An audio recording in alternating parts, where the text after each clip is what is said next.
Ребята, of course, на связи Владикорс. Это вторая часть моего ролика про переезд в Штаты. Какой мне вообще пришлось сделать путь, что преодолеть, чтобы сюда попасть. В этом ролике я хочу взять интервью одного человека, его зовут Александр, он с Ростова. Познакомимся с ним поближе, спросим вообще его историю, расспросим, как он сидел в бордере, как он сидел в детеншне. Этот ролик будет посвящен чисто про бордер, про детеншн, какие там были условия, как там относились к нам, к людям, вообще в целом к русским, как в бордере вообще дела обстояли, какие там были условия и так далее. Не забывайте подписываться на канал, проставить лайк, нажать кнопку колокольчик, не пропустить новые выпуски, а также написать комментарий, если вам что-то либо интересно в дальнейших выпусках. Также у меня есть свой телеграм-канал, где я часто публикую информацию, которая не относится к Ютубу, то есть про свою личную жизнь в США, что меня тут окружает и так далее. Тоже рекомендую подписаться на мой телеграм-канал. Всем желаю приятного просмотра. Поехали!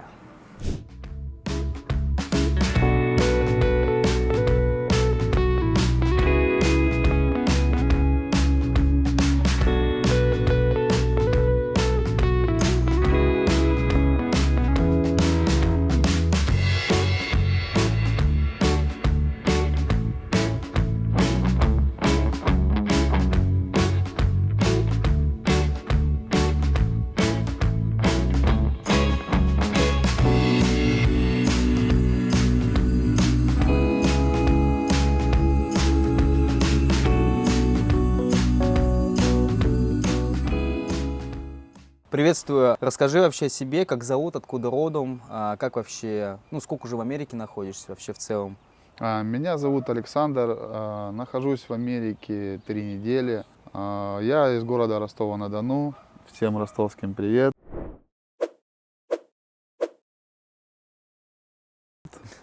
В целом, ожидание от Америки мне понравилось. Я смотрю, уже в фирменной рубашечке Ой сидишь. Да, все верно. Здесь очень хорошие вещи. 3 недели уже влился, смотрю, в структуру. Вот, мы с тобой братья по несчастью, на самом деле, да, мы с тобой с браслетами, поэтому нам есть о чем по-любому обсудить. Расскажи вообще, был ты один или с семьей, вообще границу как пересекал? Сколько ждал дату по себе P1 в целом? Каким маршрутом добирался до Мексики? Сколько у тебя весь примерно путь занял? Про деньги, расходы, если можешь упомянуть, то есть сколько примерно, какую сумму потратил вообще? Интересно будет зрителям нашим услышать эту информацию. Путь был тяжелый. Начинал я с Москвы. В Москву вылетел в сентябре, в начале, 7 сентября. Долетел до Кубы. На Кубе мы провели 4 дня. После этого приехали в Мексико-Сити. Там мы были недолго. Мне не понравился он. У меня было давление. И в целом, в принципе, большой, огромный город. Красивый, но не для меня. Почему? Мы изначально, я там не спал. Высоко, 2000 метров мы находились от моря. То есть плохое состояние мне не понравилось. В целом город симпатичный, так его не успел рассмотреть, сходил в зоопарк. Некоторые достопримечательности мы увидели.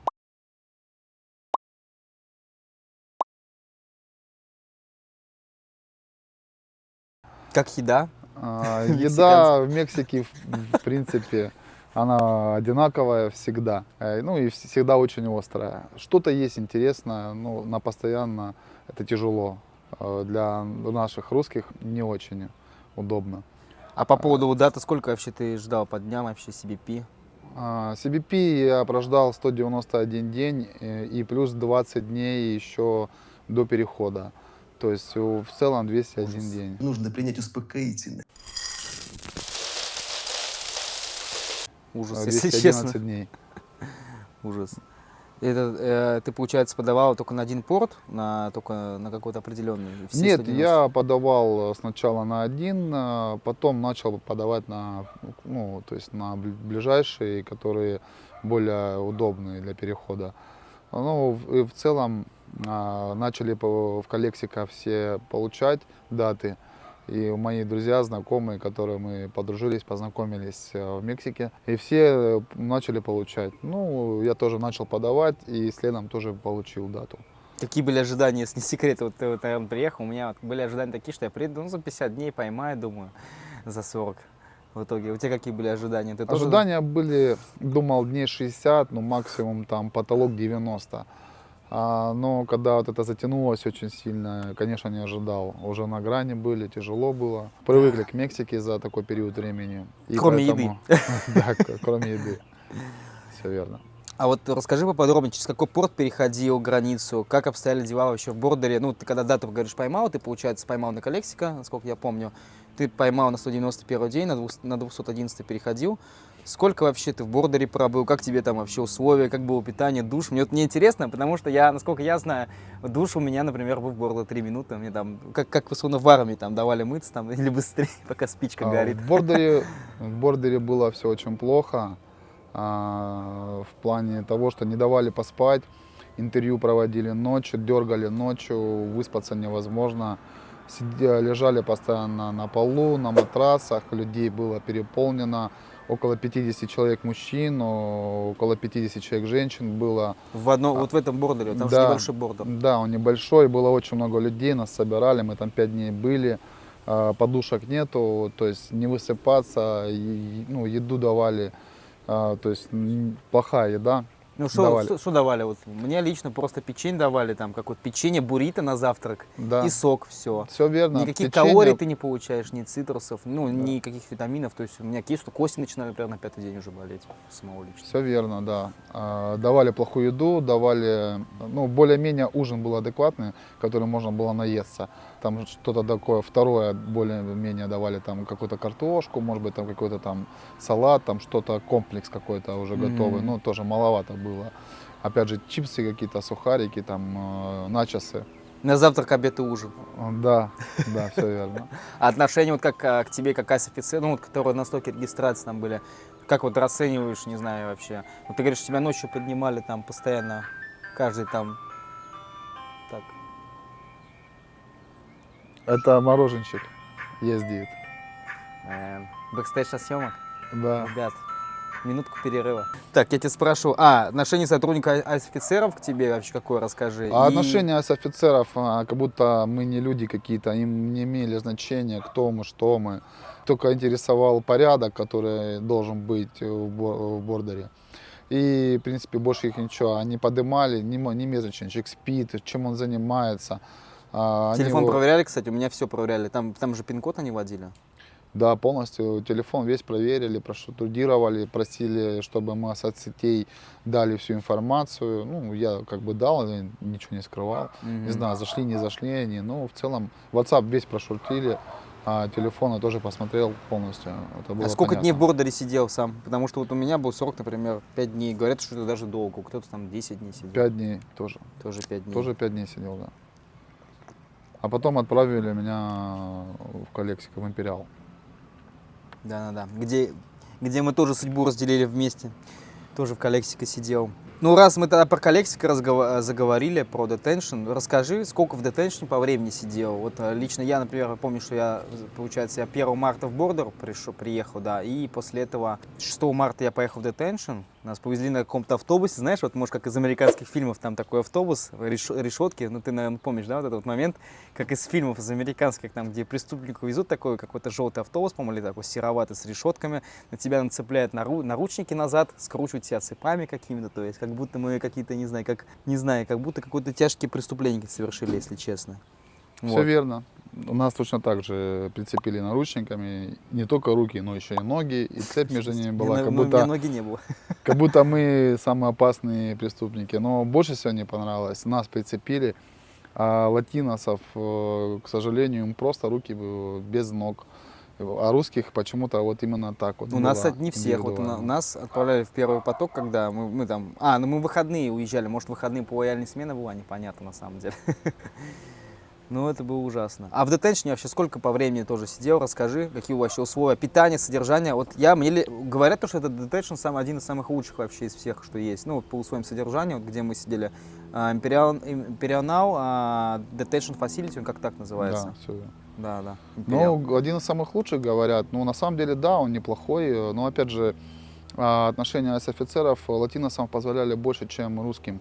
Как это проявлялось, расскажи. Как ты это ощущал? Это все очень просто. Они говорили по испанский постоянно, то есть по-английски могли даже не говорить, но говорили всегда по-испански, по-английски, могли по-английски не сказать, только по-испански. То есть латиносы понимали, что делать, а мы не понимали, что делать. Из ребят у нас практически никто не знал ну, этот язык, тоже не понимали. Допустим, если что-то дают там, медицина или еще что-то, то есть опять привилегия где-то. Везде привилегия была латиносов, потому что 90% в Империале работали, в основном это, не знаю, есть у них гражданство, нет, но в основном Я слышу, что латиносы, есть. То есть да. они родились в Мексике, многие, но получили гражданство на территории США и работают. Да, Да. ну из-за того, что у них корни все равно латиноамериканские, латиносы, поэтому они, соответственно, к своим предкам, так скажем, к своим соотечественникам к латиносам относятся как бы подобающе, соответственно. А к русским как бы... Ну, то есть ты чувствовал какую-то русофобию? Конечно, очень чувствовал, да. Все чувствовали это, все понимали. Какие-то конфликты происходили, всегда с рук проходило у латиносов, а русских все время наказывали. Всегда так было. Как это и постоянно. проявлялось, например? Допустим, приведу пример. У нас есть такая уборка, мы убираем после обеда, завтрака, ужина. Мой друг, они убирали порядок. Один из латиносов сидел, кушал апельсин и на пол выплевывал косточки. Выплевывал косточки на пол. Мой друг сказал ему, зачем ты так это делаешь, ты ведешь себя как свинья. Начался небольшой конфликт, начали ругаться. В итоге через какое-то время мой друг подошел, сказал, пожалуйста, офицеры, разберитесь с этим, чтобы, ну, почему он так себя ведет. Да, да, хорошо. Конфликт был каким образом сделан? Этого парня перевели в другой юнит, и латиноса тоже должны были перевести в другой юнит. Но в итоге латинос остался, а парень русский переехал в другой юнит. Нормально. То есть несправедливо. Да, что вы понимали, юниты, то есть в этом детеншне содержится несколько юнитов, есть там, они имеют определенные, так скажем, юсернейм, как никнеймы, там есть Лима, есть Кио. Я, кстати, в Лима сидел, ты в каком сидел? Я сидел сначала, нас перевели, я был в двух, короче, забыл, как называется, если честно. Я там просидел буквально там неделю-две. А потом нас перевели тоже в Кило, кстати. Не в Кило. Кило у меня друг был. С вами сидели эти оранжевые такие заключенные? Чтобы вы понимали, есть красные, есть оранжевые, есть синие обычные вот иммигранты, в основном большой поток которых поступает. Так, опять минута паузы. Вот в этом детеншне, насколько я знаю, и не понаслышке, и на самом деле видео, там же есть синие, оранжевые, красные. Вот по твоему мнению, красные вообще за что там сидят? Потому что я до конца так и не понял на самом деле. Понял я. Красные, это которые были проблемы с законом в стране. Ага. То есть были, может быть, какие-то серьезные правонарушения. Именно в своей стране, не Именно на в своей территории США? стране, да. Также, может быть, на территории США были совершенно проблемы какие-то были. И те, которые связаны с картелями. Тоже туда есть подозрения, туда кладут. Желтые — это те ходят, которые уже были в Америке, которые были депортированы, либо которые идут по второму разу уже, допустим, заходят, пытаются зайти в Штаты второй раз. То есть им отказали, например, в интервью на страх в детеншне, и они по второму? Да, допустим, да. Их депортировали, они обратно зашли. Или они пытались уже, либо они были уже в Америке. Они были там года 2-3 назад и обратно вернулись. А вообще в целом вот по условиям детеншн, то есть по питанию лучше в бордере, по-твоему, если сравнивать? Да, конечно. Питание более-менее, в принципе, сносно, можно есть, там все нормально. Вполне. И прогулки, я помню, каждый день по 2 часа. Это называлось там еще ярда, они кричали. Это, по-моему, с испанского переводится как типа улица, что-то такое. Да. Ярда, они все время кричали. Но именно, как вот ты говоришь, все на испанском. Все на испанском. Также Папа, у нас у них там переводилось, да-да, извини, перебью. Папа у них переводилось, это они кричали папа, папа. Это у них это было всегда на обед, на ужин у них всегда папа. Это у них как бы вообще переводится папа, это картошка. Переводится с испанского, да. Но они и на завтрак, и на обед, и на ужин, и перед сном у них уже был какой-то как мем у всех, у заключенных, кто там сидит, даже русские там все там уже прикалывались, и китайцы там, и кто из Китая. Папа, все кричали там. Было что такое? Да, кричали папа, сеньоры, папа.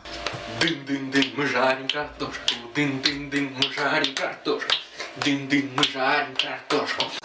Да. Я такой не понимал. Завтрак, ужин, обед, всегда. Да, Папа, да. сеньора.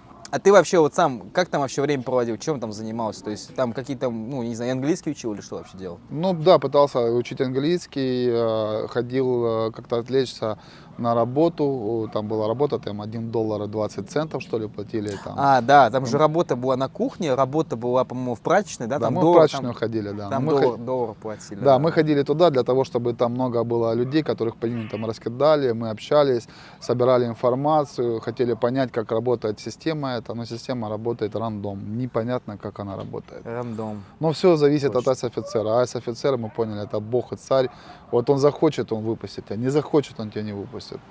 Все И вопросы... никакой адвокат на тебя не повлияет. Хоть у тебя есть и спонсор, хоть у Нет. тебя есть адвокат, хоть у тебя есть поручитель, хоть у тебя есть, я не знаю, Никто, знакомые в США, семья. Если айс решит то, что тебе надо в детеншне остаться, ты останешься в детеншне. да. Поэтому, да, это дело такое житейское. Вот, окей, в детеншне ты, получается, сколько сидел? Вот я 28 дней сидел, а ты сколько? 43. 43, чуть дольше. Ну, кстати, в Империале в среднем от 25 до 40 дней, да, сидят, это я заметил. В основном, в Вообще среднем. непонятно, да, рандом. И 2 недели сидят, и Ну, 8 то, дней то, что не человек такого, что сидел. как в Лузиане там или в каком-нибудь, не знаю, там на Галице там полгода сидят детеншн, такого уже нет. Там Да. в среднем сроки там месяц, полтора-два. Ну, 2 это, Да. по-моему, потолок, да, если они...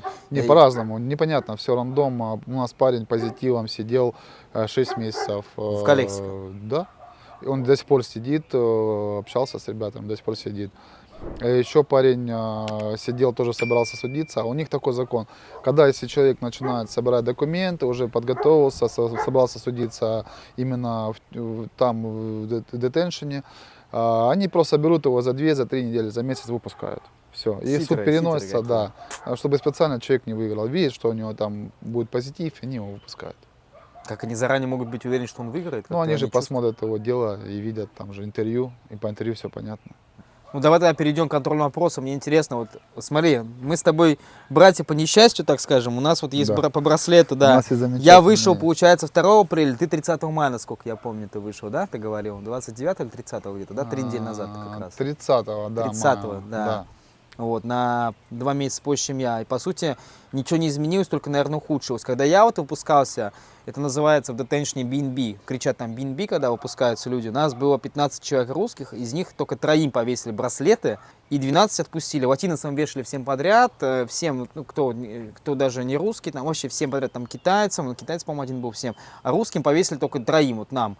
Я вообще слышал это из-за того, что у меня лично это произошло из-за смены адреса, то, что я поменял адрес поручителя, поставил с Чикаго на Лос-Анджелес, потому что у меня мой поручитель переехал с Лос-Анджелеса, с Чикаго до Лос-Анджелеса. А у тебя, ты вот какие, думаешь, подозрения вызвало на то, что у тебя повесили браслет? То есть какие Никаких способствующие подозрений причины? не было, потому что всем вешали. Вешали Поголовно, буквально то есть всем. в твое поголовно. время, когда был BNB, всем поголовно вешали? 100%. Практически всем вешали. Кто выходил в субботу, почему-то в субботу, все выходили без них.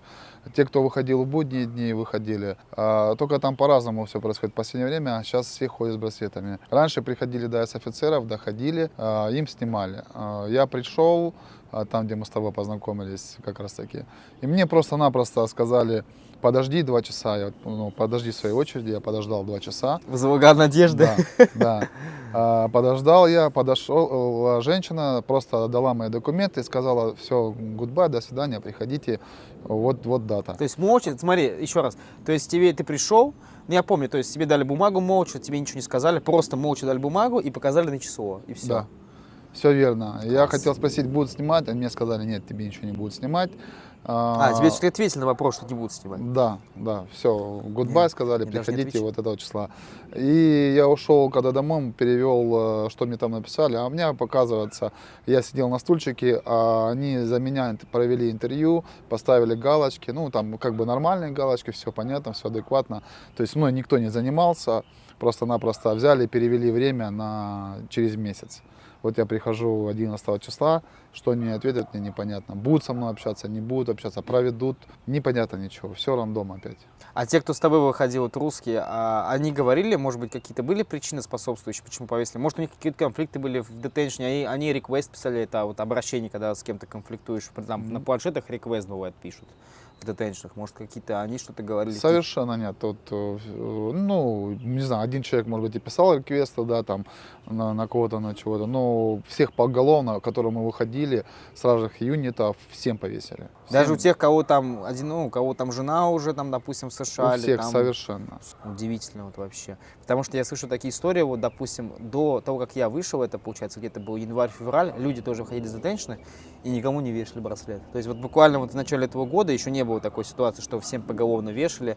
И каким-то и выборочным случаем вешали очень редко, и в основном уже на территории США, если ты, допустим, совершил там, не знаю, физическое насилие, пьяным за рулем ездил, там тебя остановили, там ты, ну, какие-то жесткие правонарушения совершил, тогда тебя либо отправляют, слушай, в детеншн повторно, тебе вешали браслет, либо вешали браслет прям каким-то единицам, а сейчас прям поголовно. Непонятно, с чем это связано. С президентской гонкой Байдена и Трампа или непонятно вообще. Я постоянно гадаю над этим вопросом.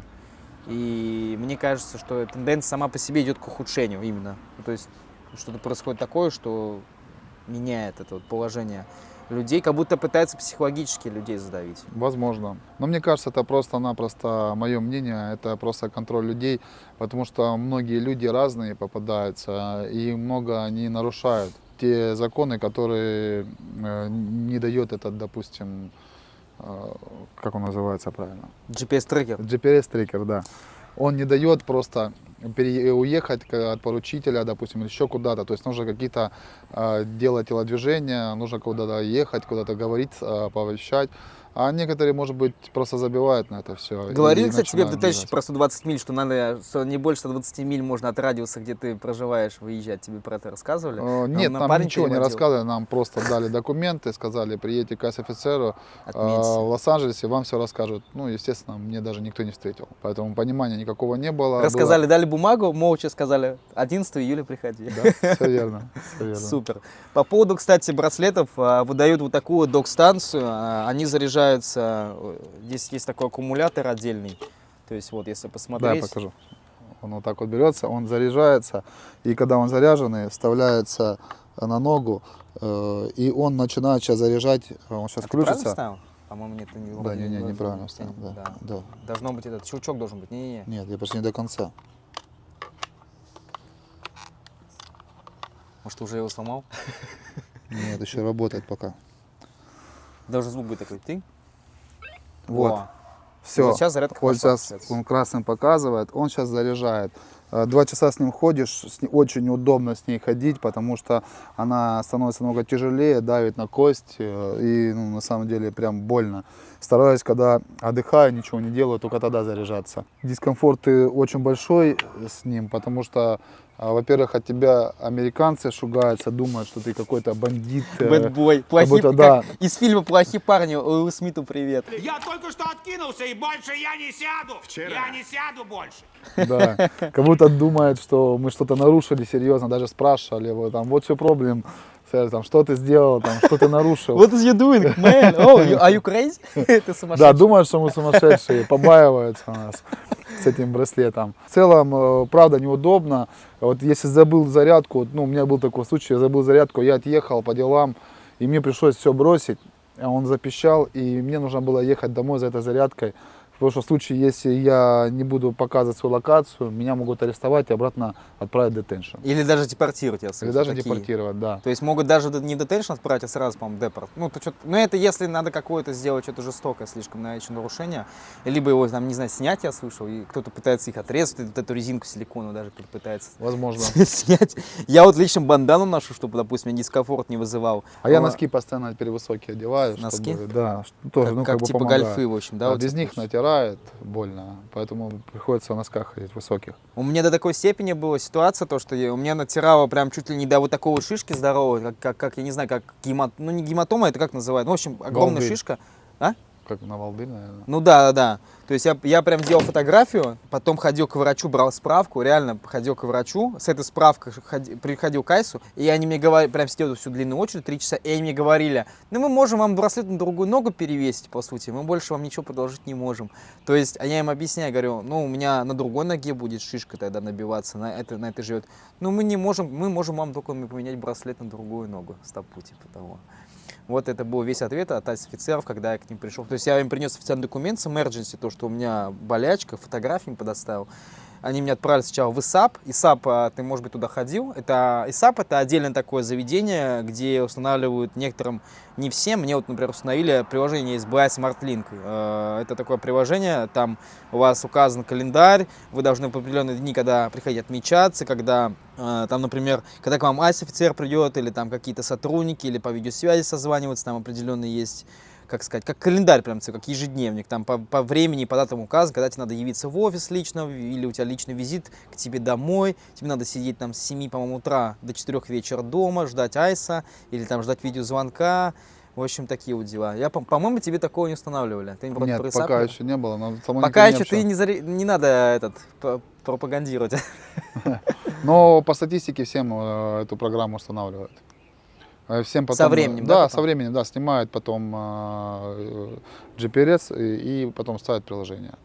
Либо дают часы еще. Бывает ставят Я у девушек приложение и таких часы видел, у еще. девушек только видел. У них, может быть, специально парням, мужикам часы, браслеты, а девушкам часы, типа, что они легкие, типа, нет? Нет, вот я был, когда вот недавно ходил, там документы подавал, суд переносил. Девушки ходят также с браслетами, очень много, там русскоязычные были, спрашивали, тоже с браслетами. Часы, вот моему другу знакомому, недавно сняли его, но повесили часы. Тоже Я слышал, многие снимают браслет, просто ставят приложение, у кого есть приложение, типа, ты там с ним там год-полтора, вплоть там до финального суда можешь там с ним находиться, то есть также отмечаться, но просто без браслета. И вроде по штатам тоже можно по всем ездить, только если у тебя браслет уже на ноге. Вот. Да, не повезло, конечно, нам, я согласен с тобой. Вообще, как тебе общее впечатление про Америку? Ну, вот ты вот приехал сюда, вот, ну, и понятно, что нас нерадужными путями встретили с этим браслетом. Как тебе вообще общее впечатление? Ну, ты ожидал то, что увидел, или ты ожидал другого, то, что увидел? У тебя были какие-то, ну, не розовые очки, а как это называется, американская мечта какая-то, что-то у тебя было такое? Как ты себя вообще представлял вообще Штаты, вот, в частности, Калифорния, вот, ну, ты, наверное, был в Лос-Анджелесе в самом? Да, конечно. Вот. Мы сейчас просто ролик снимаем не в самом Лос-Анджелесе, а как этот называется город? Помона. Помона. Ну, я был Да. близок. Я сказал Паломна. Да, Помона правильно называется. Ну, вот общее Впечатление общее, очень красиво, ну, нравится, люди как бы добрые, улыбаются все, ну, говорят, что это все не искренне, но, в принципе, я то, что ожидал, то увидел. Рассказывали, что в Лос-Анджелесе бомжи, рассказывали, что там Убедился? местами, да. Видел?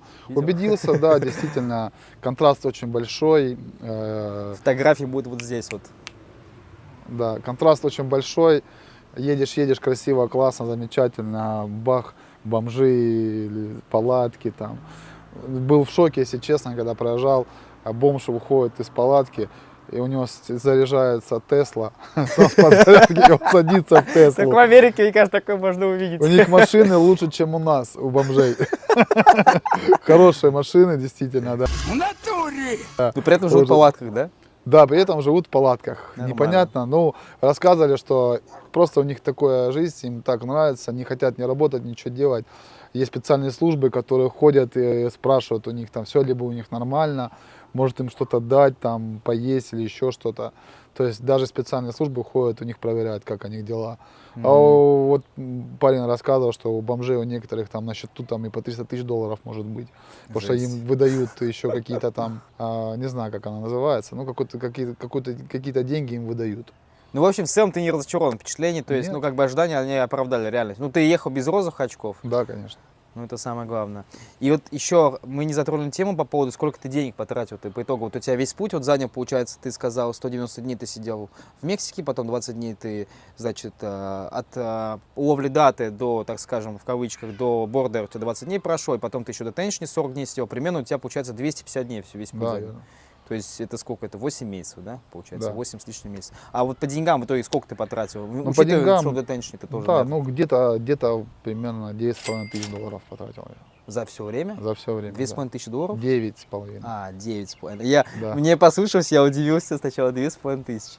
Да, где-то 9,5. Это учитывая, что ты как бы один, соответственно, как одиночка, там без семьи Да, ну, да. Да, переходил. совершенно верно. Ну, потому что очень долго мы сидели в Мексике, плюс нас еще, мы когда в Мексике пытались поехать, нас развернули, Мы ехали через Тюхану, должны были в Калексика попасть, а нас не впустили. Мы там пытались второй раз заехать, сгорели билеты. А авиакомпания Купили, какая была да. еще раз, которую вы летели? Я Именно через Стамбул летели или через Дубай? А, через Кубу ты говорил, да? Не, я через Кубу летел. А компания как называлась, не помнишь? Я не помню. Потому Через что я Кубу не летел помню. Turkish Airlines, я вот рассказывал это в предыдущем ролике. Не, меня развернули, когда в Мексике. Меня В развернули, Мексике? да, не там. Меня развернули в Мексике, когда я уже с Пуэрто получил дату, и я с Пуэрто Валярта пытался попасть в Тюхану. Нас с Пуэрто не выпускали. Да, Даже официально ты appointment поймал? Да, там в Пуэрто не имеет значения appointment. Appointment работает только в Тюхане. В Тюхане в городах, те, которые близко с границей. А остальные города им все равно. Они тебя увидели, если с этим все. Они тебя разворачивают. Просто разворачивают. Но бывает даже еще везут в Табаско. Были такие случаи, когда у них проверки везут в Табаско, да, 3 дня везут в Табаско тебя. Ты там непонятно какими путями тебя на автобусах, на маршрутках там привозят. Просто тебе там какую-то дают бумажку и все, свободен. Справочку. Да, просто галочку делают, да, что вот мы привезли, мы отработали, мы молодцы. Дай какое-нибудь напутствие тем зрителям, которые нас будут смотреть вообще. Ну, вот лично какой путь ты проделал. То есть люди, многие едут с розовыми очками, не знаю, с пони там в голове, думают, то, что они будут там, может быть, дату ловить 60 дней, или они семью едут, им повезет. Какое вообще лично даже напутствие зрителям, ну, просто от себя, по поводу финансов, сколько с собой брать, как запасаться, какие, ну, примерно вот вообще, как готовиться, ну, так вот в 2 словах просто. Ты посоветовал ли ты бы через Мексику ехать, или если, допустим, реально вот у людей проблемы там с политикой, с властью вообще по их политическому убежищу, или как бы ты, вот какие бы напутствия ты просто дал людям для того, чтобы им путь был легче пройти? Лично твои рекомендации? Терпение, желание, денег никогда мало не будет, берите больше, подушка нужна. Обязательно может все произойти, все что угодно. Но если ты сильно хочешь, если ты стараешься, значит ты добьешься.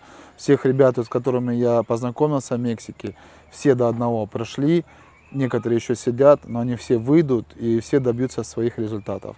Советую всем идти до конца, не опускать руки. Страшно бывает, по-разному бывает, но нужно идти к своей цели.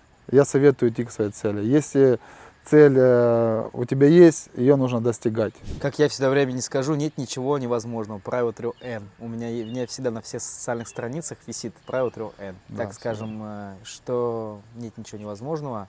В общем, ребят, верьте в себя, верьте в свои силы. Главное, тщательно подготавливать все документы. Не едьте с розовыми очками, имейте в виду, то, что вы будете в Мексике, возможно, сидеть 300 дней. Сейчас вообще, я слышал, дату ловят, по-моему, 250-280 дней примерно сидят, а то и за 300 там уже. Ну, в общем, сейчас готовьтесь, то, что вы, возможно, будете около года сидеть. Зависит от ситуации, потому что там мультианкетчиков много было и так далее. Поэтому рассчитывайте только на свои силы, не верьте никому.